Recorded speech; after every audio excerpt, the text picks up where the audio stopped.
How you going, everybody? Back again. I put a question into Chat GPT to see if they reckon that you could start a business doing tech repairs in 2026, and apparently it's positive. You can. Look, I'm going to just scroll this up the side so you can kind of see it and read it yourself, because there's no point me reading it all out. Some of the stuff I don't really agree with, so I'm just going to give a quick blurb over what I think about tech repair in 2026 and where I think the limitations are with everything. So number one, I would say that I don't think there's a retail space for it anymore. I think that a lot of that's been washed out purely due to rents and cost of employment, for staff and stuff like that. A lot of the places you're going to need to have somebody there when you're not. You're going to want holidays. You're going to want time off and places, things you have to go and do in your own personal life. So I think that this is all personal opinion, so everybody can have their own, and I'd love people to put their comments in the bottom. I think as a side hustle and a working from home sort of situation, I think it could probably be quite viable and give you a lot of flexibility.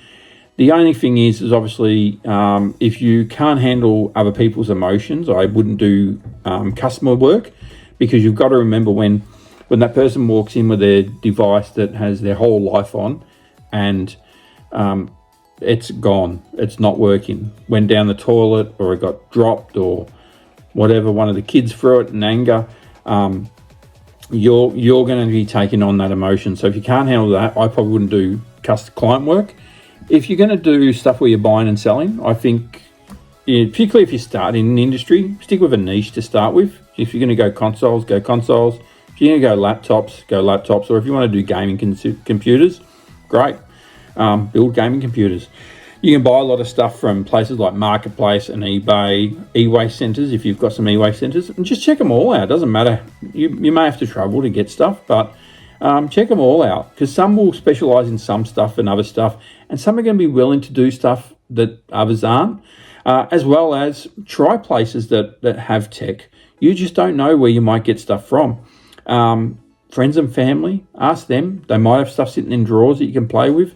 Obviously, be careful if you are going to buy stuff from eBay and Facebook in regards to what's been done to it before. Don't trust people 100% when they say, yeah, bro, it stopped working, I threw it in the drawer and haven't looked at it since, because I've actually opened stuff up and it's actually had a sticker in there saying, this person's a liar, it's been to 10 stores before you. Maybe not to that degree, but pretty much that case, where you might open it up and it's got a couple of different stickers from other places and you're like, nah, the customer's saying they've never taken it to a shop and this thing's had 10 different things. I've literally had it where we took the motherboard out and we could see that the whole CPU on an iPhone had been reballed onto the phone, and we're like, they're like, no, this is brand new from like a local retailer. We're like, this is not a brand new phone. I don't know where you got it from, but this phone it's been somewhere and had some major work done. So I digress. At the end of the day, I'd just say be wary of the industry. It's a very not a dodgy industry, but there's a lot of things you can get caught out on. So, and not to the fault of, sometimes not to the fault of the client. So let's say, or the person you're buying it from, they may not know. They, situations where like a son or daughter has had a device, a gaming console, for instance, and it stopped working. The father thought that it stopped working a couple of years ago, and we just put it in the drawer and it didn't work. He didn't realise that the mum took the kid down to the local computer shop. He didn't know what he was doing, but he watched a YouTube video and thought with his 1956 soldering iron and pair of spectacles that he could fix whatever it was that was broken, and has made more damage than you could ever repair. So these are the things that, once again, not everybody's not telling the truth, just sometimes people don't know what's actually gone on, or they've taken it to a repair shop and they've promised the world and nothing's happened, and then said, oh no, we had a look and we couldn't work it out, so we just put it back together, and they think nothing ever happened, but realistically they've either taken parts out or damaged something or whatever. It happens. So just be wary where you're buying stuff and what you're buying. So, and basically whatever you buy, if you're buying stuff to repair and sell, you really need to buy it to the point where it's worth nothing to you, or at least there is, like I'll look at a laptop, for instance, and I'll assess whether I can use it for parts if the thing they're saying isn't actually what's wrong. So they might say it's got a broken screen. So I'll have a look at it and I'll be like, screen doesn't look broken.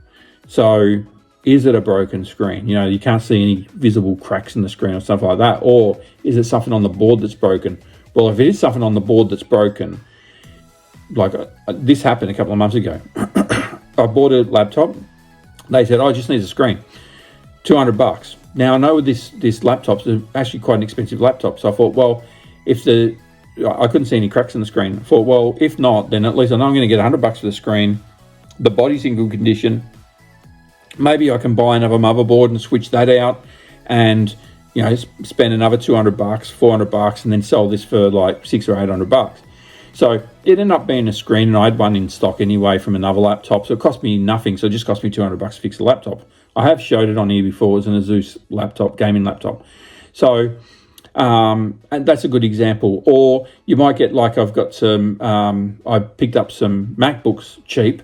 And a really good one is I picked up a 15-inch MacBook Air, which had a faulty keyboard, and I changed the keyboard over, and it works great. It's a great little laptop. So, and picked that up cheap. It was for myself, so it doesn't matter. But I picked it up for about probably $300 or $400 less than what it should be worth if you were going to go and buy one secondhand.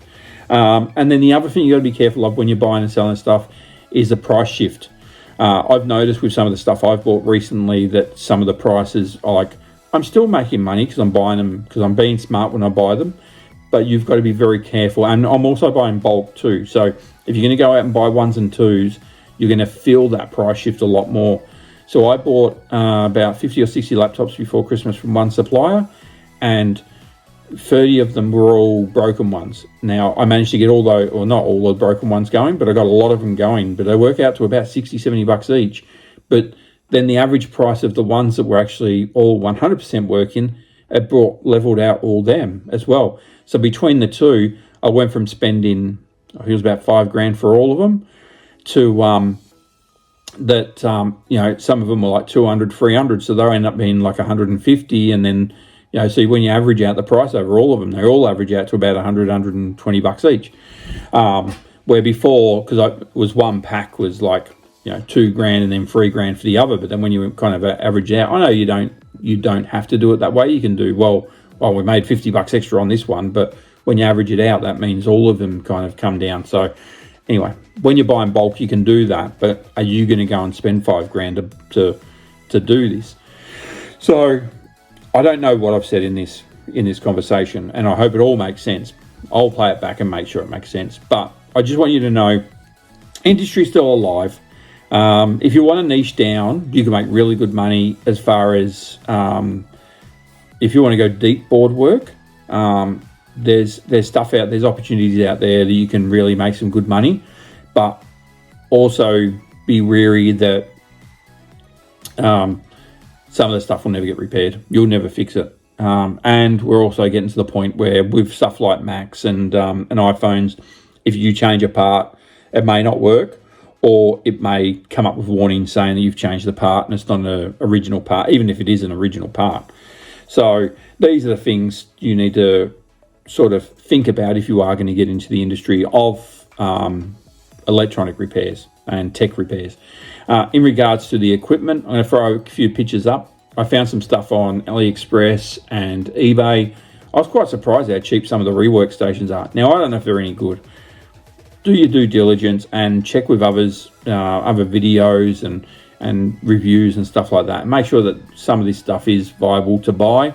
But if it is for the price that it is, then for under $1,000, you can set up a really nice bench with everything you need to do board work. You don't need to go and spend crazy money on it. Apart from that, please put your opinions in at the bottom.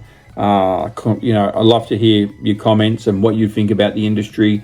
I think there's some exciting times with a lot of this stuff.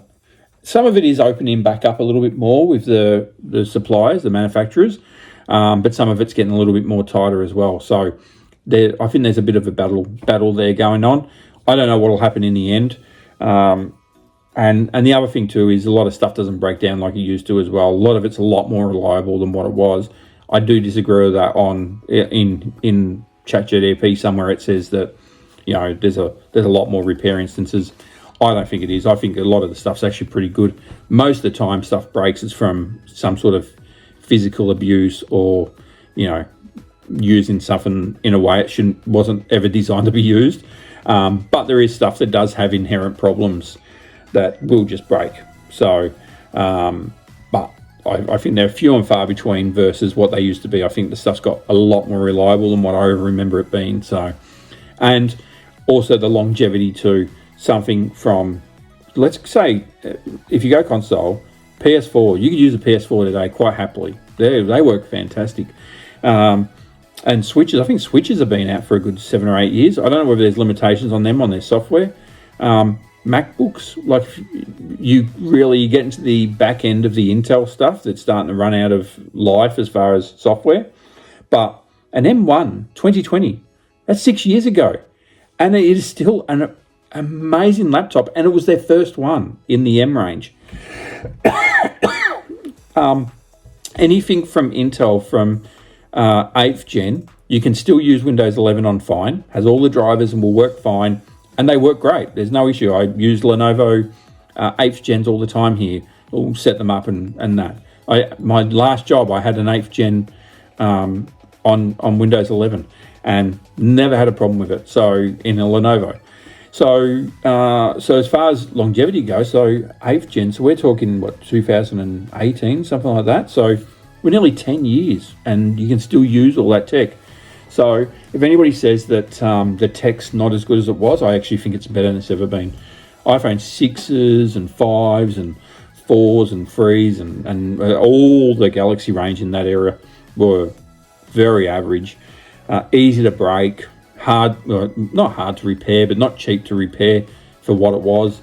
And now, you know, like, I think it's pretty good. The parts aren't cheap, you know. It's not cheap to repair stuff now, but like that Samsung I did yesterday, the screen was $400.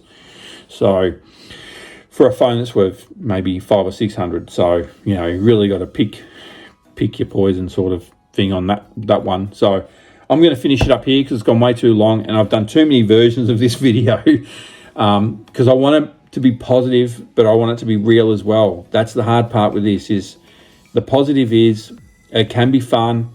You can make some good money. The real side of it is, depending on your budget, it can be expensive to buy some of this stuff to repair.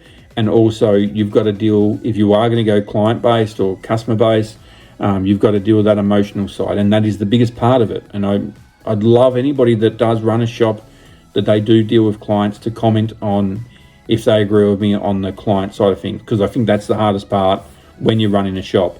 Trying to have the right price with a client that's emotional about the situation, because they don't want to pay. It was never their fault. It was always something else that did it. The cat knocked it off the bench, or, you know, I was having a bad day, or whatever the reason is, or the kid did it, you know, like at the end of the day, and they'd never want to pay the money that you need to charge them for what the job's worth. So then you have to kind of wear some of it, which brings your hourly rate down. You know what I'm saying. I digress. I do not work for clients. I don't have any client base, and I have no plans to do that. So I'm going to get off because this has gone way too long. I hope this all made sense, and I hope it was a valid video. And if anybody takes any offense to it, I hope they don't, because it was never meant that way. It's kind of just a brain dump on getting in the tech industry. And have a great night. Great morning, great whatever. I'll see you all tomorrow.